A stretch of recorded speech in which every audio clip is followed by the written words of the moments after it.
حامدا ومصليا ومسلما أما بعد فأعوذ بالله من الشيطان الرجيم بسم الله الرحمن الرحيم يا أيها الذين آمنوا كتب عليكم الصيام كما كتب على الذين من قبلكم لعلكم تتقون وقال رسول الله صلى الله عليه وسلم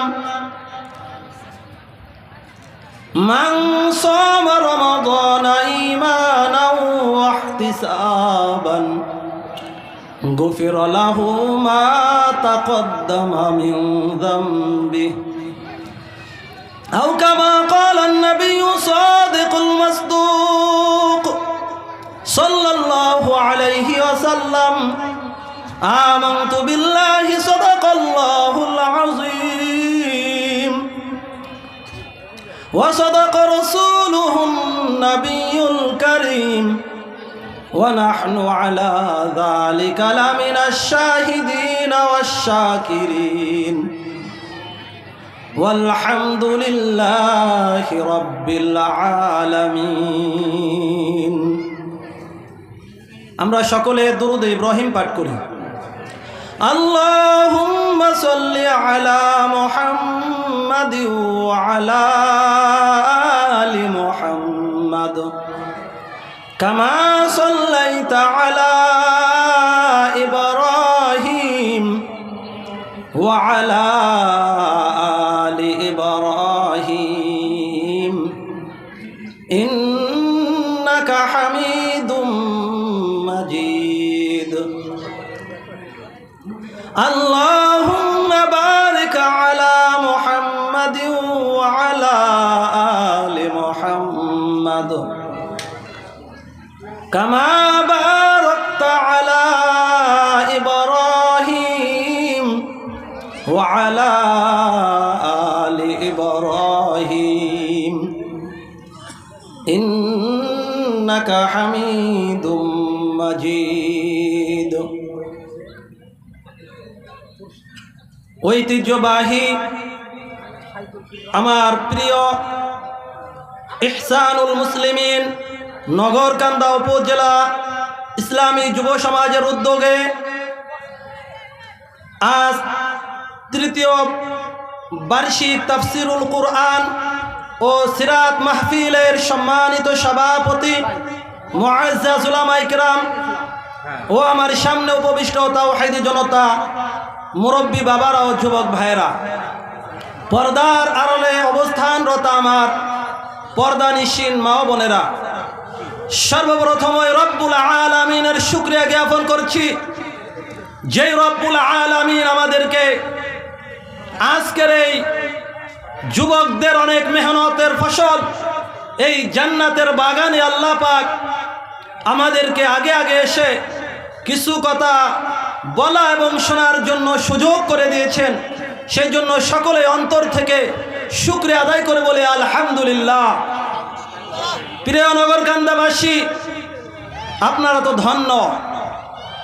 আজ এই নগরকান্দার ইহসানুল মুসলিমিন ইসলামী যুব সমাজের যুবক ভাইদের মেহনতে আজ আপনার নগরকান্দায় বাংলাদেশ কেন সারা বিশ্বের মধ্যে গ্রহণযোগ্য কয়েকজন আলেমের মধ্যে কয়েকজন আলেম এবং কারি আপনার এই নগরকান্দায় আজকে আসতেছেন।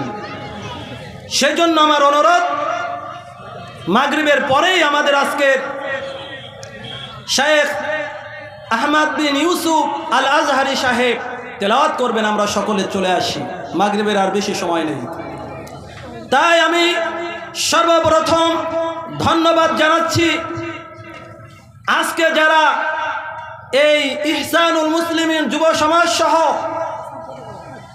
মিডিয়া, প্রশাসন এবং সর্বদিক দিয়ে যারা এই মাহফিলকে বাস্তবায়ন করার জন্য শরীক হয়েছে এবং শরীক হবে।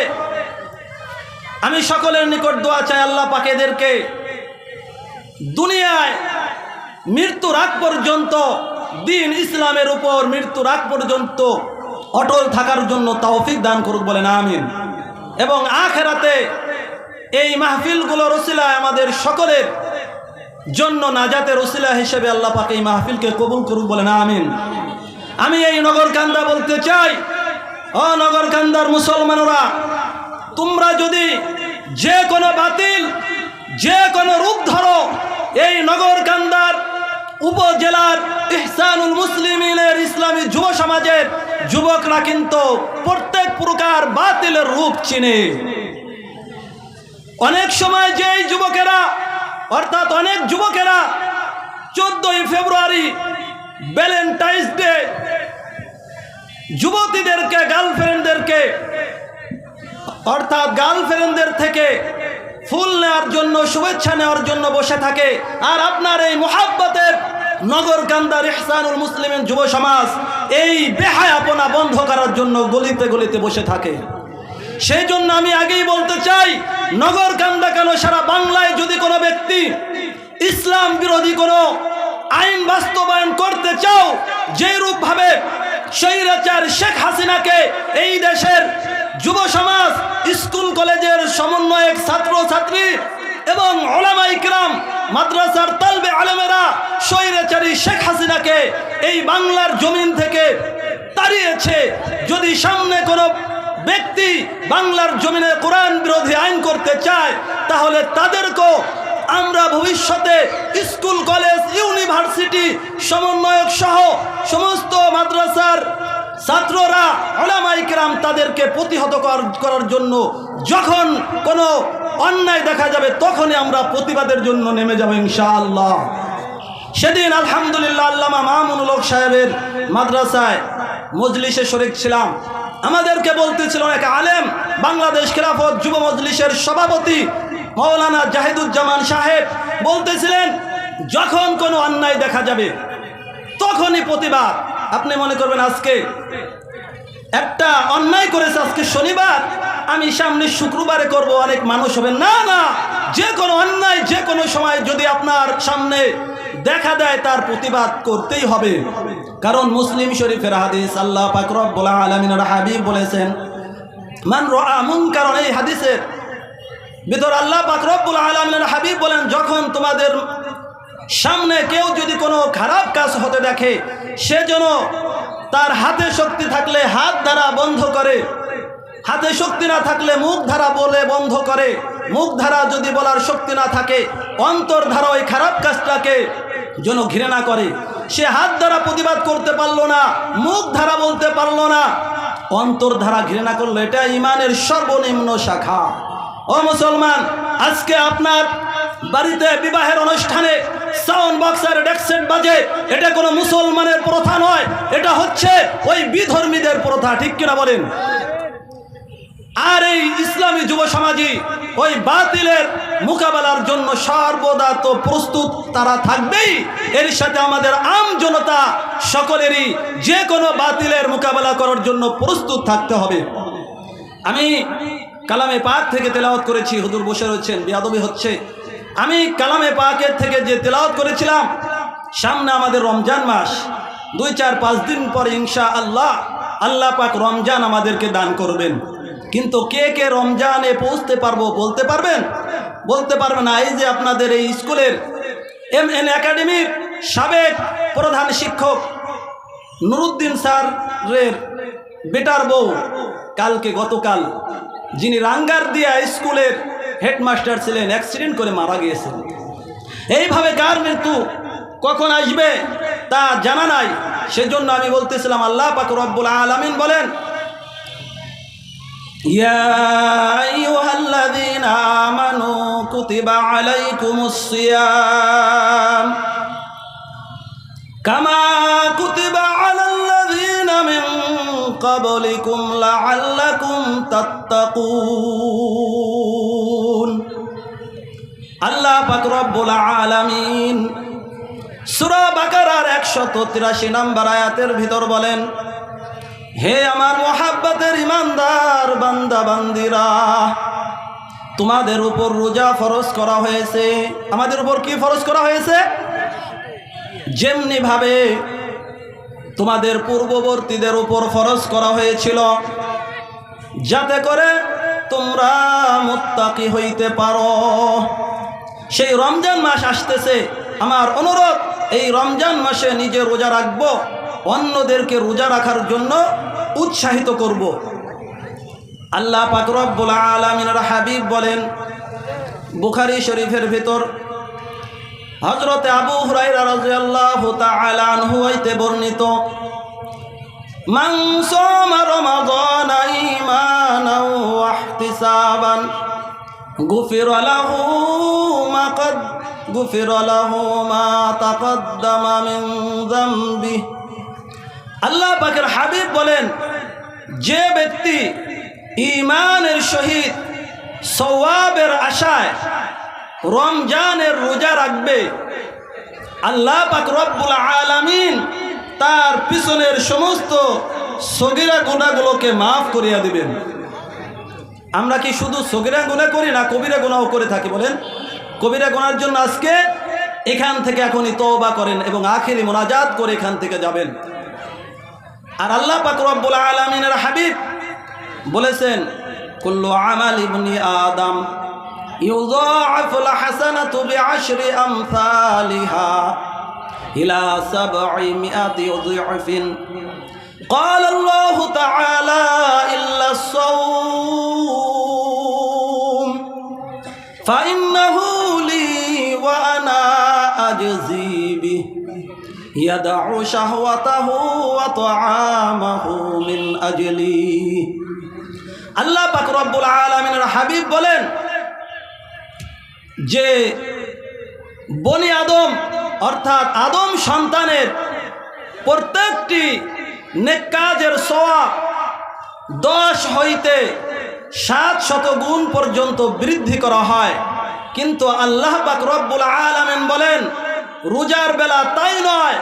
অর্থাৎ রোজা যেহেতু আমি আল্লাহ পাকের জন্য, তারা তাদের নিজেদের চাহিদা পূরণ থেকে এবং আমার ভয়ে এইভাবে পানাহার থেকে বিরত ছিল, সেই জন্য আল্লাহ পাক বলেন, এই রোজার প্রতিদান আমি আল্লাহ পাক নিজেই দান করব। সুবহানাল্লাহ। আল্লাহ পাক যদি আমাদেরকে নিজ হাতে নিজেই দান করেন, তাহলে কোনোদিন কম দান করবেন না, কারণ সব কিছুর মালিক আল্লাহ। সেজন্য আমার অনুরোধ, এই রমজান মাস আসতেছে, আল্লাহ পাক যাদেরকে অর্থ করে দিয়েছেন, টাকা পয়সা দিয়েছেন, আমরা সকলে আল্লাহর জন্য আল্লাহ পাকের দেওয়া এই মাখলুক যারা অসহায় আছে মানুষ, তাদেরকে আপনি ইফতারি করান, সাহারি খাওয়ান।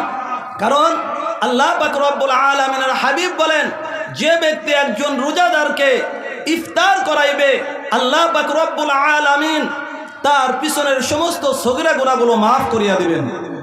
শুধু তাই নয়, তাকে জাহান্নামের কঠিন শাস্তি থেকে মুক্তি দান করবেন। এবং ওই রোজাদার ব্যক্তি রোজা রেখে যেই পরিমাণ সওয়াব পেয়েছে, সম পরিমাণ সওয়াব আল্লাহ পাক ওই ইফতারি করানেওয়ালাকে দান করবেন। কিন্তু রোজাদারের কোনো সওয়াব কমবে না। রসুলের সাহাবায়ে কেরাম আরজ করলেন, ইয়া রাসূলুল্লাহ সাল্লাল্লাহু আলাইহি ওয়াসাল্লাম, আমাদের তো সকলের রোজাদারদেরকে পেট ভর্তি করে খানা খাওয়াবার মতন সামর্থ্য নাই। তখন আল্লাহ পাক রব্বুল আলামিনের হাবিব বললেন, যাদের সামর্থ্য নেই তারা যদি একজন রোজাদারকে একটু পানি দিয়ে, এক ঢোক দুধ দিয়ে, একটি বা কিছু খেজুর দিয়ে ইফতারি করায়, তাহলে আল্লাহ পাক রব্বুল আলামিন ওই ব্যক্তিকেও উক্ত সওয়াব দান করবেন। সুবহানাল্লাহ। সেজন্য মুসলমানেরা, আল্লাহ পাক আমাদেরকে 12টি মাসের মধ্যে একটি মাস রোজা রাখার জন্য নির্দেশ করেছেন, ফরজ করেছেন। এই রোজার জন্য প্রস্তুত হন, কারণ এই রোজা আমরা পাবো কিনা তাও এখন আমাদের কারো জানা নাই। সেই জন্য আমার অনুরোধ এই রমজানের রোজাকে আমরা মূল্যায়ন করে আমরা এই রমজান মাসে বেশি বেশি কোরআন তেলাওয়াত করব। বিশেষ করে রমজান মাসে 4টি কাজ বেশি বেশি করব। 1 নাম্বার, বেশি বেশি কালেমায়ে তৈবা পাঠ করব। 2 নাম্বার, বেশি বেশি ইস্তেগফার পাঠ করব। 3 নাম্বার, আল্লাহ পাকের নিকট জান্নাত কামনা করব। 4 নাম্বার, জাহান্নাম থেকে মুক্তি চাইবো। পারবো তো এইগুলো কাজ করতে বেশি বেশি, আরও তো অনেক কাজ বেশি করব। 1 নাম্বার কালেমায়ে তৈবা বেশি বেশি পড়ব। 2 নাম্বার ইস্তেগফার করব, অর্থাৎ আল্লাহর কাছে গুনাহ থেকে ক্ষমা চাইব। 3 নাম্বার এরকমভাবে আল্লাহর কাছে জান্নাত চাইব। 4 নাম্বার জাহান্নাম থেকে মুক্তি চাইব। যাই হোক, আমার অনুরোধ, আপনাদের সকলের নিকট আমার আবেদন, এই যুবক ভাইয়েরা এত মেহনত করে প্রতি বছর উলামায়ে কেরামদেরকে আনতেছেন, ইনশাআল্লাহ এবছরই আল্লামা মামুনুল হক সাহেবকে আনার জন্য এরা সর্বোচ্চ চেষ্টা করেছিল। ইনশাআল্লাহ এই যুবক ভাইদের মেহনতে এই নগরকান্দার জমিনে অচিরেই আল্লামা মামুনুল হক সাহেব আগমন করবেন ইনশাআল্লাহ। সেই জন্য আমি দোয়া করি এবং আপনাদের কাছে দোয়া চাই, এরা যেন এই অর্থাৎ আমাদের পরবর্তী এখন থেকে শুরু করে কিয়ামতের আগ পর্যন্ত এই নগরকান্দা এই স্কুল মাঠে প্রতি বছর উলামায়ে কেরামের গণজমায়েত হোক, আপনার সকলে চাইতো। সেজন্য এর জন্য দোয়া করবেন, সর্বদিক দিয়ে সহযোগিতা করবেন এবং নিজেদের সন্তানদেরকে হক্কানে আলেম বানানোর জন্য উলামায়ে কেরামের সাথে সর্বদা সম্পর্ক রাখবেন। আমার কথার দ্বারা কেউ কষ্ট পাইলে সর্বপ্রথম আল্লাহ তাআলার নিকট ক্ষমা প্রার্থী, এরপর আপনাদের নিকট ক্ষমা প্রার্থী। সঠিক কথাগুলো যেন আমি সহ আপনারা সকলে আমল করে জীবন যাপন করতে পারি, সেই তৌফিক আল্লাহ পাক আমাদের সকলকে দান করুক। আমিন। ওয়া আখিরু দাওয়ানা আনিল হামদুলিল্লাহি রাব্বিল আলামিন। আসসালামু আলাইকুম ওয়া রাহমাতুল্লাহি।